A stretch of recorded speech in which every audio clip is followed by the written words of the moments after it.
Good morning, Facebook Live. Marcus here. What's happening, everybody? A little earlier than normal. Getting ready to go out on my morning run. Get some work done. It's going to be a busy day here at the restaurant. Jamie and I have a lot of exciting things going on. Trying to get our new menu launched, which is super exciting. And we will... it's a busy weekend, very busy weekend. This upcoming weekend is Memorial Day weekend. So we expect to be busy again. A lot of people on the mountains hiking and everything are finding us and walking in and ordering food, calling us, ordering food to go. We saw a huge increase of people last minute ordering food, which are all the hikers, lots and lots of hikers. I'm usually up early on like Monday mornings so I can get my orders done. Monday's a big day for me to place my orders. For the week. I have to do a lot of research, sometimes new items, especially lately since we're selling a lot of groceries. We have a lot of special requests from people. And we deal with a lot of distribution companies. Most restaurants deal with like one or two distribution companies and that's it. They buy from what's called a streamline or a mainline food distributor, like Cisco or US Foods, Performance Food Groups, companies that will sell you almost everything. Even companies like, there's lots and lots of companies like this out there that will take care of most things for restaurants, so the chef doesn't have to do all this research or call all these different salespeople. Same thing with liquor companies, by the way. There's only two main liquor companies in New York State. Two mains, Empire Merchants and Southern. Most bars and restaurants only order from two distributors, that's it. These are big, massive distributors. Southern is like the Goliath of the country. Southern Glazer, they are in like 35, 40 states or something. They have a pretty much lock on all the big brands. Of course, we don't support big brands, so they really don't have much that we need. But most restaurants typically buy from two liquor distributors and maybe two distributors. That's it. Because I'm so strict about what we bring in, I just can't buy chocolate from any distributor. I just can't buy, molasses from any distributor. I just can't buy whatever from any distributor, salmon from any distributor. We have to bring in an array. And my order guide, do I have my order guide handy? It was here yet. Okay. So this is my order guide, folks. My order guide is 1, 2, 3, 4, 5, 6, 7, 8, 9 pages is my order guide here. And in here, distributor number 1, 2, 3, 4, 5, 6, 7, 8, 9, 10, 11, 12, 13, 14, 15, 16, 17, 18, 19, 20, 21, 22, 23, 24 wholesale distributors I use for food. Not on every week basis, but that's what I have to go through to make sure I need to order food from 24 wholesale distributors. That's how we get all this really cool stuff, like organic truffle oil, like Spofellini pasta, local pasta. So now 2 of those distributors are farm hubs, which allow us to buy from 40 farms. If we didn't have those farm hubs, it would be a logistical nightmare. When I was in Colorado, in the late 90s, I literally ordered from over 50 small farms for the restaurant that I was involved in out there. Or 50 small farms. Walter, the main owner, was like, Marcus, you're driving me crazy with all these invoices. We can't keep up paying because it's just a disaster of this from here, this from here, this from here, this from here, this from here, this. And he was like, this is insane. It was 50 small farms. So now at the farm hubs, we've been able to narrow that down, obviously. Now from 24 vendors, 2 of those are farm hubs. But that's what I go through every week, and that's why I'm up early on Monday mornings. So yesterday, I had a disaster happen. I had a major disaster happen with one of our distributors. A distributor that we've been buying from every single week since this went down, since COVID happened. We buy a nice order from them every week. Typically, we buy from them every 2 weeks to 3 weeks off season. In the middle of, from the spring on until the fall, we buy every single week from this distributor. It's the same distributor that sells to Whole Foods. It's called United Natural Foods. They have a warehouse in Montgomery. It's a big company. It's the biggest company we buy from, and I can't stand ordering from them because they're just, it's unpersonal. they don't really care about the small guys, and it's obvious on their minimums and how they shuffle you around on the phone and your sales reps and our sales rep that's been our assigned sales rep. Our last 3 assigned sales reps in the last decade have never even stepped in my door, and it's very, very, very, very frustrating.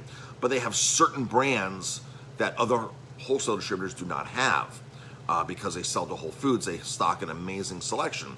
So I've dealt with them and I put up with them for so many years and saying, okay, it's just part of one company that I have to buy from to be able to get you sprouted organic burger buns, to get you the Nutiva products, like the Nutiva chocolate hazelnut spread, like to get the Lundberg rices, to get certain things only come from them. So to buy these, sometimes these smaller family produced products and stuff has to come from this bigger distributor. So in the last couple of years, some of these small brands have ventured off and gotten away from United Natural Foods and gone to another redistribution company where Fresquito Foods can pick it up for me. Other distributors can pick up their items for me. So I've been slowly weaning off of them for the last year and a half, slowly weaning off, and it's been working okay. But I still buy a lot of stuff from them. Like I was getting ready to place another $1,000 order yesterday from them of wholesale goods. So like $1,000 doesn't go much. But our organic canned garbanzo beans come from them. Our organic coconut milk in bulk comes from them. A lot of things come from this company. So I go yesterday, and they have a strict 9 a.m. cutoff. So that's why I have to get my inventory done, my orders done, because if I call at 9:01, they're basically like, the truck is closed out, your delivery comes tomorrow, it's closed out, I can't put an order in, that's it. They're very, very, very strict because they're so large. So I get my order together, I call them at 8:15, I'm ahead of the schedule yesterday. Usually I don't call them until 8:45 on Mondays. I call them and I give the guy, like, when you call, you don't even get the same person to take your order. That's how many people just answer the phones there to take orders. It's insane. So they don't want the name of your company. They want your customer number. So I give them my customer number, which I've memorized. I've been a customer for this company for 17 years. 17 years we've been buying from this company. So I give them my customer number. They go, you can't place an order. I said, why not? They go, you need to talk to accounting. I said, I need to talk to accounting. Well, accounting comes in at 9 a.m. My cutoff's at 9 a.m. I'm like, I need an order this week. They're like, we can't place your order because you have to talk to accounting. I'm like, this is crazy. So I call my sales rep right away, who's never been here. And she goes, let me figure this out for you. And she calls me back. She goes, Marcus, you have a couple outstanding balances. And we're now switching to ACH. I've given this company a check every single delivery for the last 17 years. You walk in the door, because they won't deliver that. If I don't pay them, they won't deliver. All right, they won't deliver. So that's how they are. They're so strict. So now they're switching from handing them a check to ACH, which is fine because a lot of companies are doing that. I don't mind that. It makes it easier. It's one step less for us to write a check, and it's one less step for Jamie to do the whole writing a check and mailing it. ACH to delivery. When it comes in, perfect, no problem. I sign the invoice and it's ACH. So she goes, we're switching to ACH. That's what your account's on. I said, well, gee, it would have been nice to get notice. And I guess I did get an email, but I had 2,000 emails in my inbox yesterday that I had to go through because since COVID happened, I've not been able to get into my inbox as much as I wanted to. So if you've emailed me and I've missed your email, I apologize. That's what has happened. So I got to answer some people that had been waiting for 2 or 3 weeks on my personal email. On my business email, that goes to Jamie, and she's really good at that, keeping up with that. So this distributor goes, you have outstanding balances. And so I look at their report and they send to me, and I'm like, 10 years ago, I missed $20 on an invoice. 9 years ago, I missed $34 on an invoice. 7 years ago, I missed, $26 on an invoice. And I'm like, they're claiming that I owe them all this money going back, and here's what happens.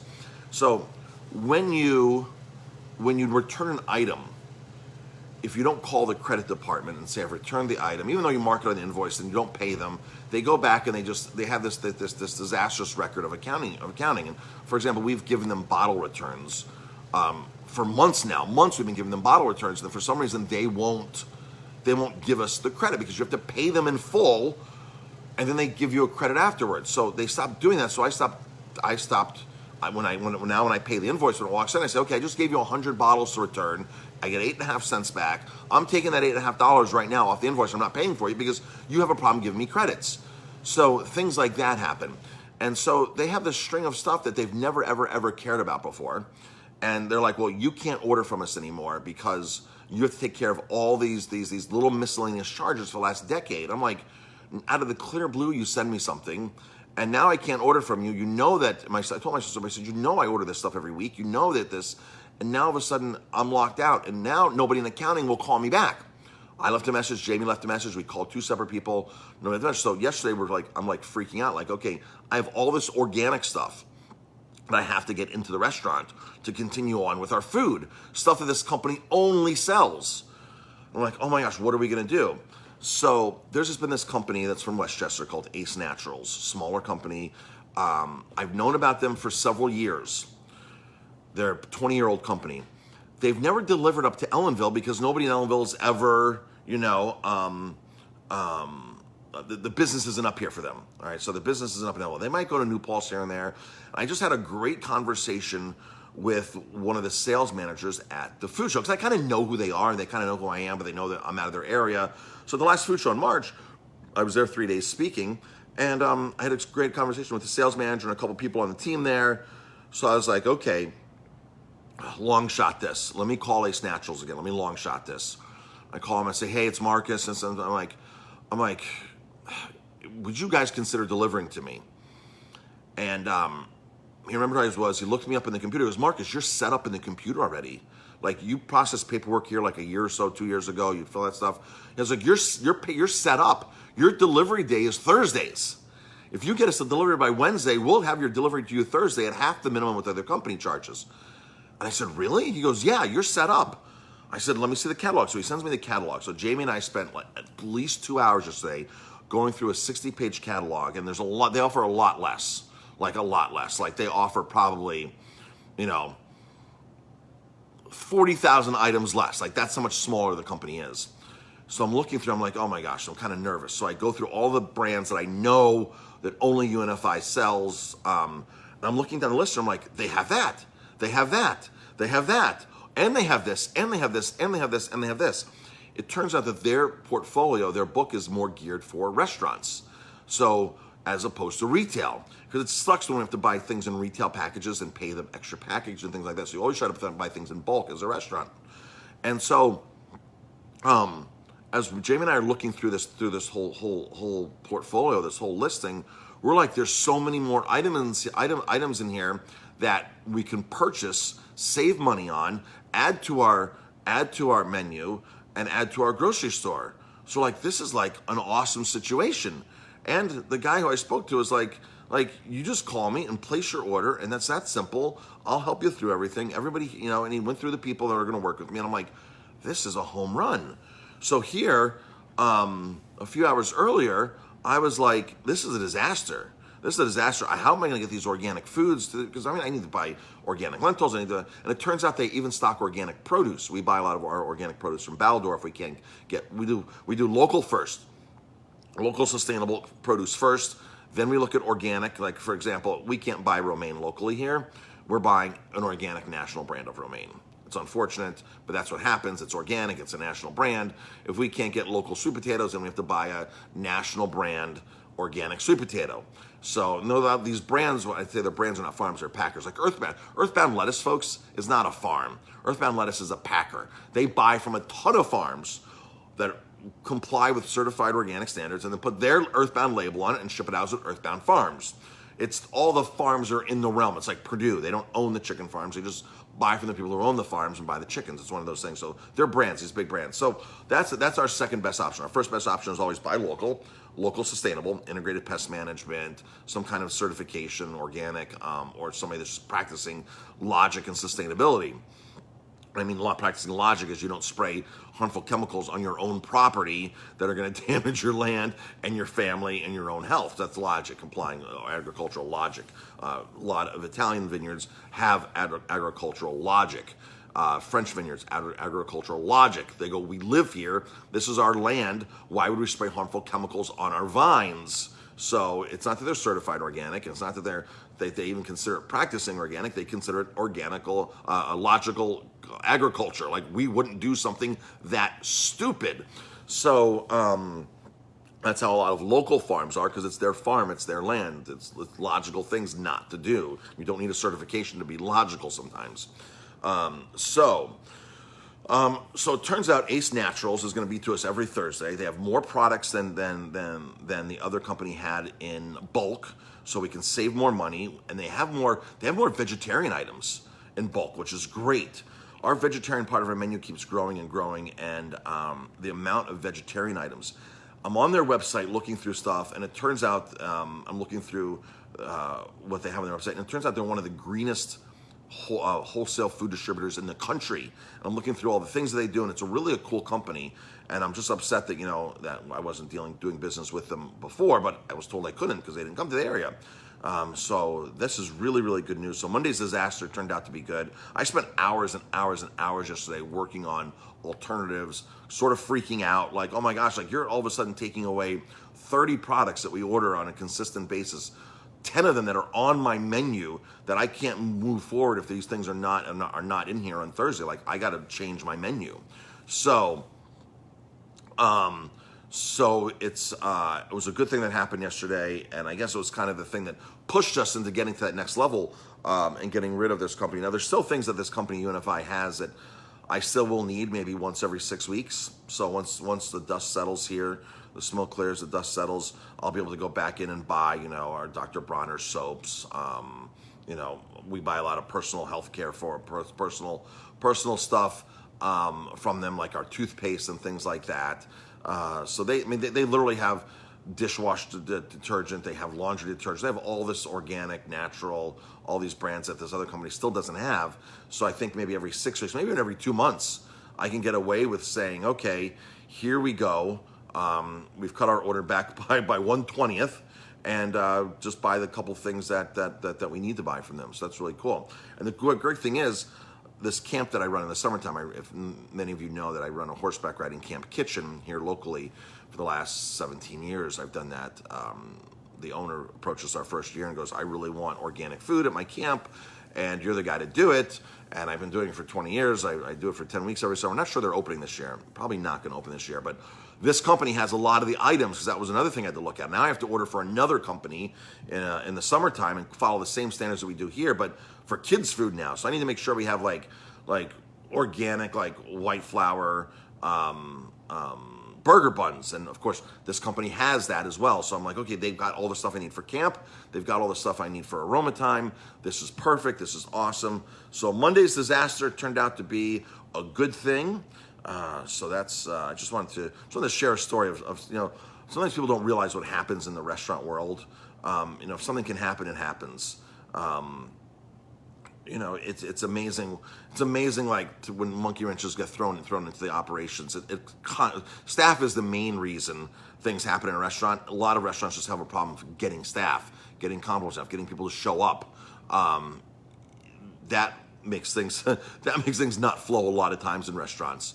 But there's a lot of other things behind the scenes: compressors breaking, problems with coolers, things like that. That you're like, oh my gosh, this just threw off my whole day. When a cooler breaks, a lot of times you have to throw out all the food that's in the cooler, and you're throwing sometimes thousands of dollars of food, and you're sitting there trying to file an insurance claim and this and that to cover this stuff, and sometimes it's not worth it. So things happen in the restaurant industry. If you're in the restaurant industry, you know that. Things just happen, and they give you no notice, no warning when things happen. So yesterday's disaster turned out to be good. Everything's all great. Back to normal. I'm getting ready to place my order with them today. Jamie and I are finalizing our new menu today, hopefully.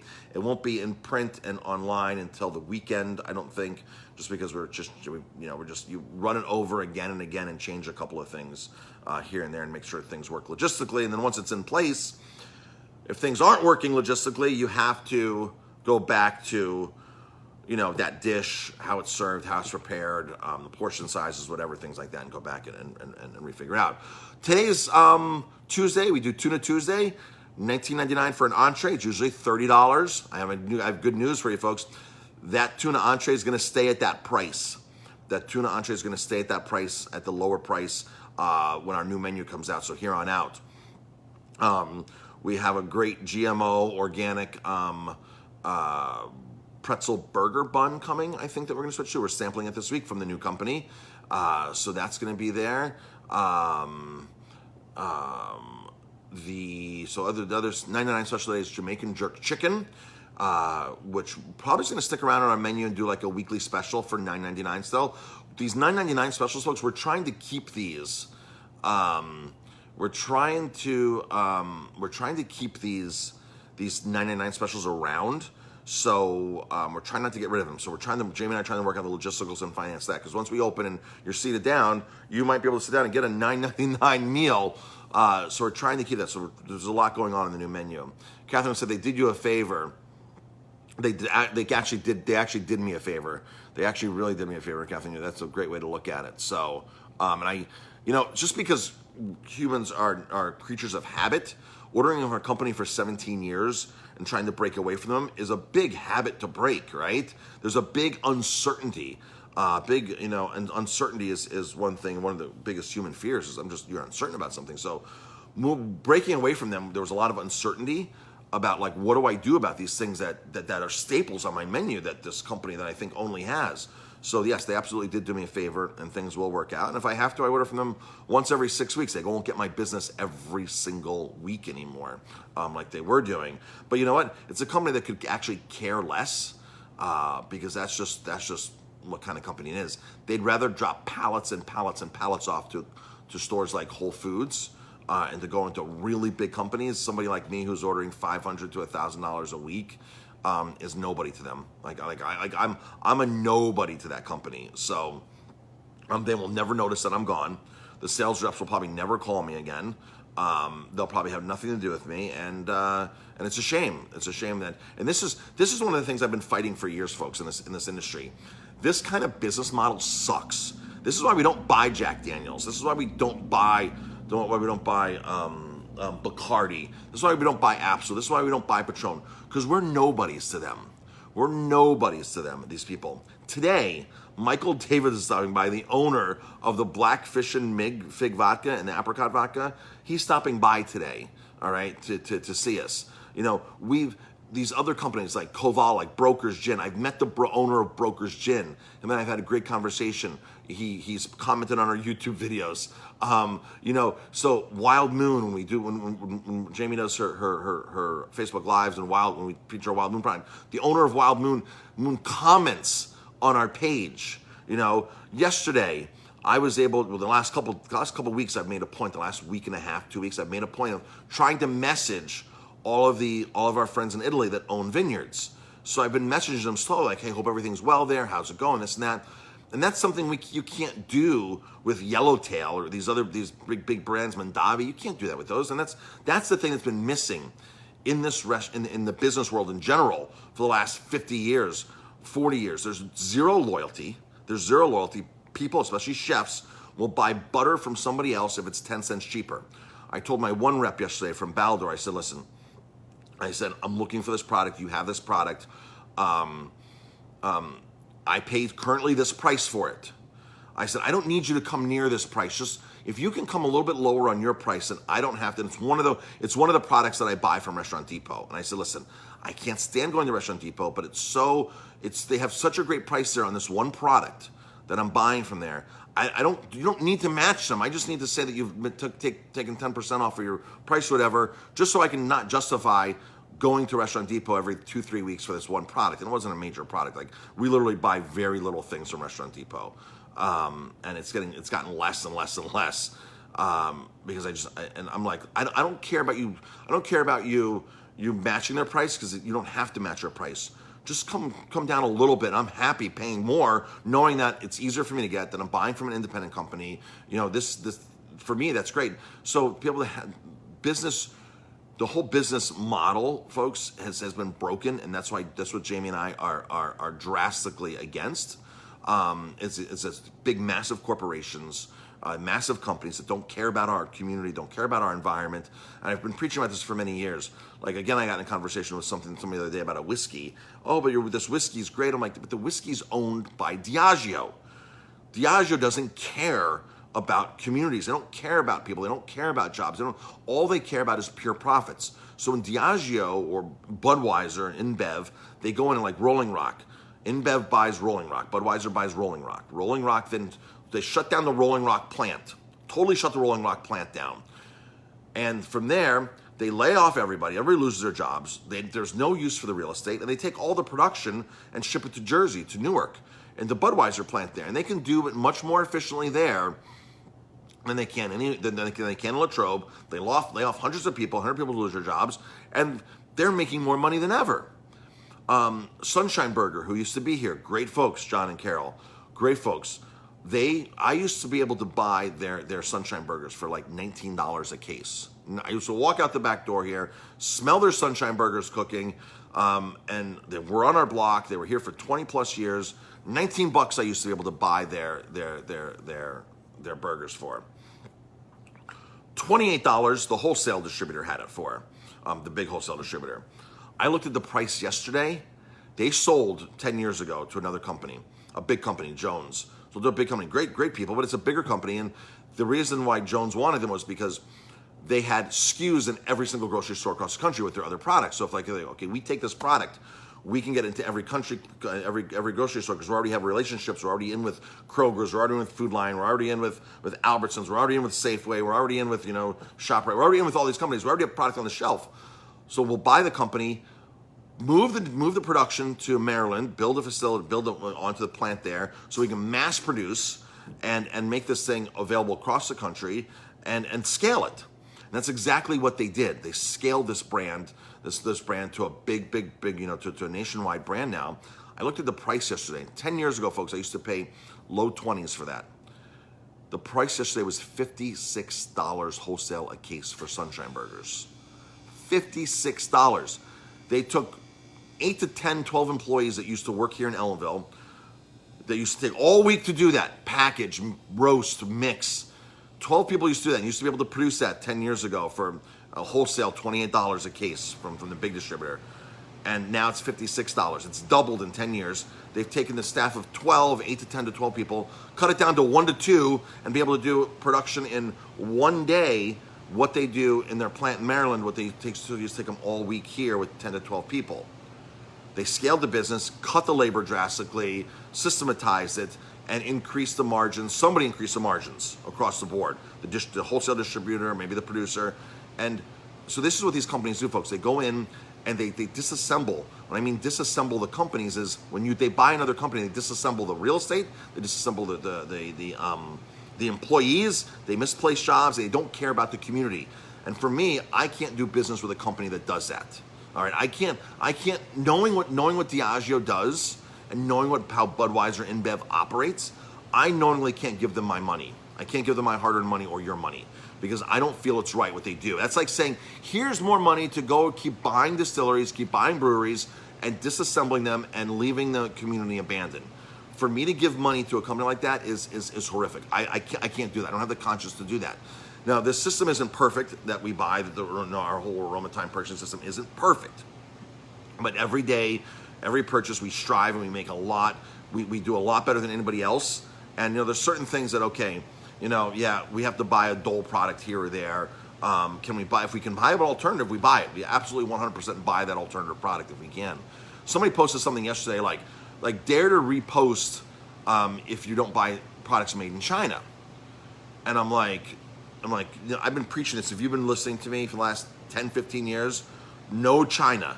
Like this is our calamari. Most calamari, folks, is caught in America, shipped to China, and then shipped back. That's just the reality of how it works. A lot of things. Chicken boxes, when they come in now, will say hatched, raised, and processed in the USA because it's common to ship chicken to get processed in China. It's cheaper. It's 20 cents round trip to ship things back and forth, package them, labor everything, and get them back here onto the market. 20 cents round trip. What big company would not do that, folks? They have an obligation to make money for their shareholders. Of course, they're going to do whatever they can and disrespect the American workforce, and I have an issue with that. I have a major issue with that. Somebody posted, stop buying Chinese. So I'm looking at my shoes yesterday because I'm trying to be strict on my clothes too, and I publicly did a video several years ago, 12 years ago, on Lucky Brand jeans. When Lucky Brand jeans sold to Liz Claiborne, and Liz Claiborne, the main shareholder, Liz Claiborne, is Warren Buffett. When Lucky Brand jeans, I used to buy Lucky Brand jeans all the time.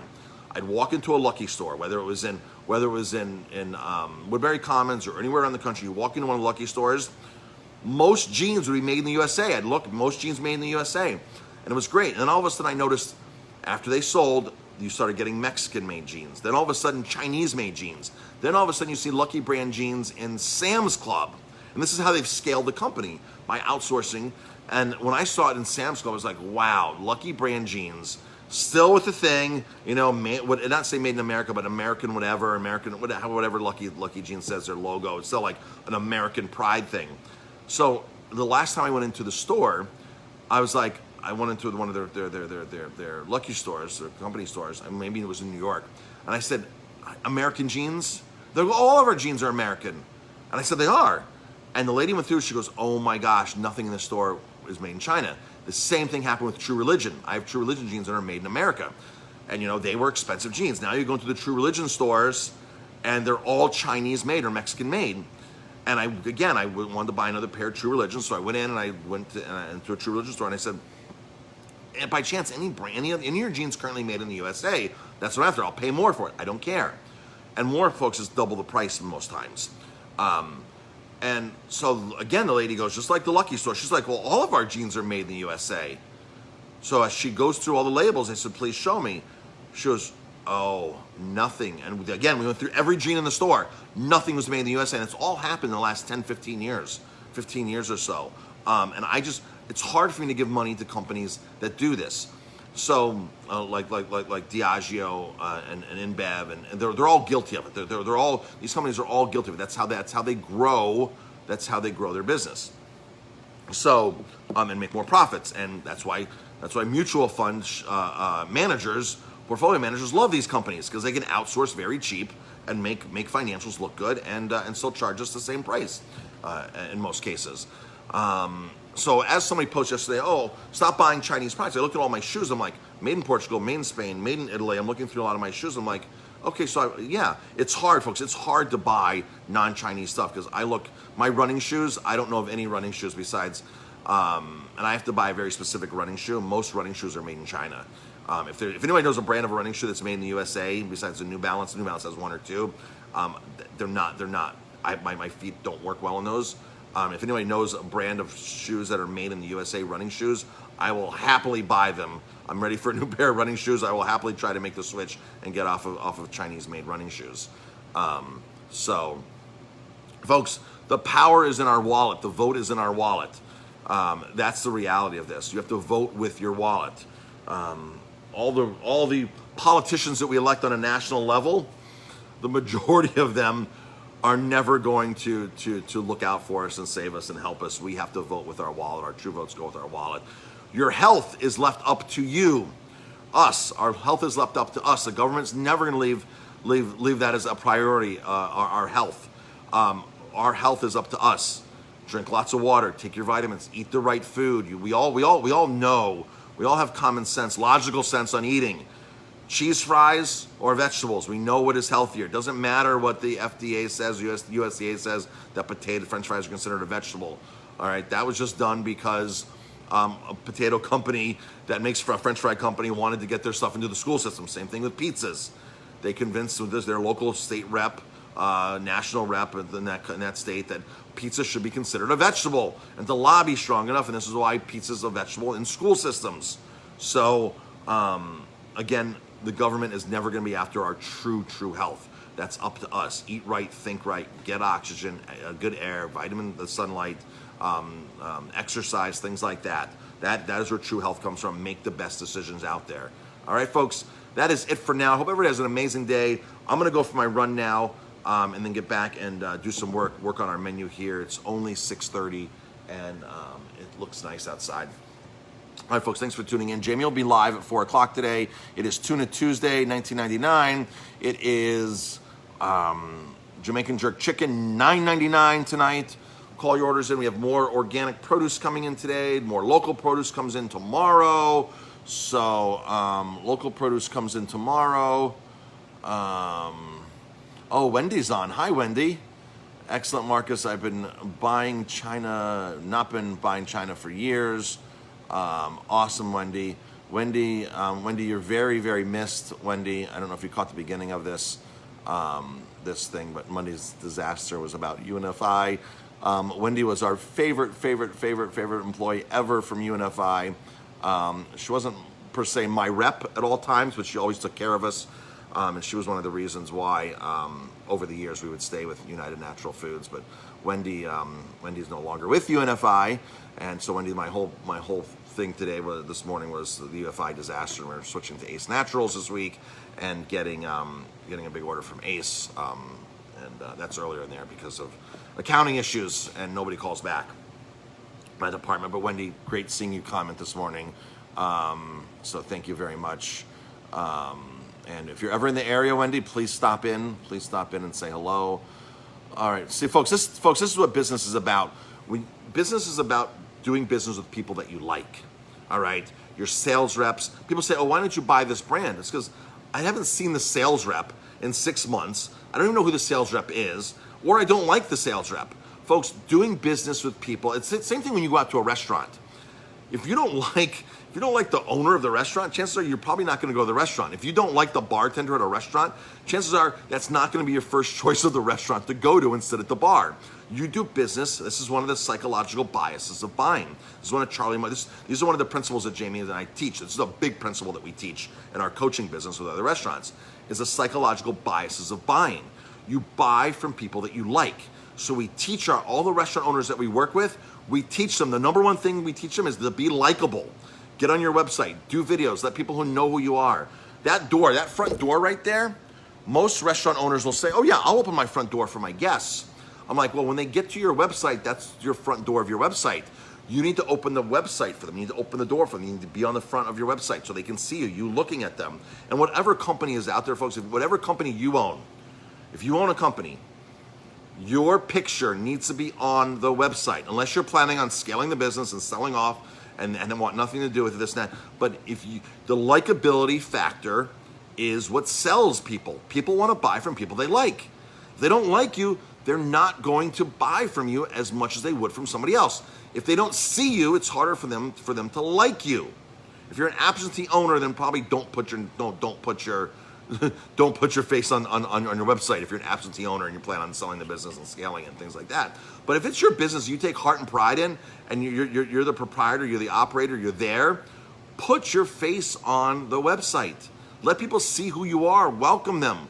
You go on every single website Jamie and I have, our faces are on there. A picture of us are on there. My coaching sites, we're on there. So you can see who you are, who you're reading about, who you're talking to, whose product you're buying. So Wendy, you're very, very missed. Thank you, Wendy, for commenting. All right, folks, thanks for tuning in. I appreciate it. I'm going to go out for my morning run and get back to work, and stay tuned because our new menu is coming very, very soon. Exciting, lower prices, a few different things. So it's super, super exciting. No longer is there a $30 steak. There's a $19.99 steak. The tuna's coming down to $19.99. All good things happening. We've realized that, there's been a major pay cut taken across America, right? Unemployment's going to end. A lot of people are not going to get benefits like they used to. People don't have jobs right now. So we've decided, consciously let's bring our menu prices down and make this work for more people. Well, we have a lot of new people that are coming into the restaurant now that have never eaten with us. They know about us, they've never eaten with us, but now they're like, "Oh my gosh, you're doing a $9.99 special. There's no way I can't pass you up now." And a lot of these people are like, "Oh my gosh, your food is amazing. I can't wait to come back when you're open." And these are brand new people that are coming in from these $9.99 specials, these different price points. They're like, "This is great. They didn't know you had high quality organic food, local food like this for this price." So that's what our new level of menu pricing is. Tell everybody what you're doing during these challenging times. Thanks, Wendy. So, all right, folks, thanks for tuning in. I got to go run. It's beautiful out, and get back to work. We'll talk to you later.